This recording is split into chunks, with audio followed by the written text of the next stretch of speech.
peut-être que c'est parce que votre méthode, au fond, ne repose sur rien de scientifique, qu'elle est d'ailleurs validée par personne. Scientifiquement, elle est absolument fondée, totalement, du début à la fin. Et ce n'est que ça, en fait. Montessori, ça existe depuis un siècle, donc c'est pas extraordinairement innovant. Les neurosciences, on sait qu'il y a un débat sur ce sujet-là. Donc il faut réaménager la classe, mettre de l'ordre, trier les activités, ranger quand on a fini, apprendre à rouler et dérouler un tapis, ranger sa chaise. Très bien. Donc la révolution, je pense, attendra. Ce que vous dites, c'est pas non plus à s'évanouir. Plein de bons sentiments, votre discours. C'est-à-dire que, je vous le lis, hein, il faut aider l'enfant à révéler sa belle et lumineuse nature.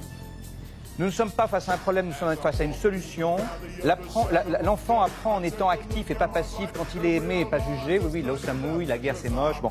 Et quand je vois un titre, Une année pour tout changer, je me dis, bah, j'avais l'impression que c'était J'ai décidé de maigrir de Jean-Michel Cohen. C'est-à-dire, c'est une recette miracle. Bon. Donc, j'arrive pas très bien à comprendre ce que vous nous dites, pour tout vous dire. Et grosso modo, je me dis, alors donc, elle fait un diagnostic pour dire que l'école va très mal, sur lequel on peut être d'accord. Et à la fin, il y a ça. Et je me dis, est-ce qu'on est sûr qu'un Doliprane va guérir le cancer? Écoutez, quand je vous écoute, je me dis, c'est pour ça vraiment que je veux vraiment travailler pour changer l'école, parce que si ça fait des adultes comme ça, c'est sûr, quoi. Je vous remercie. Vous avez la chance,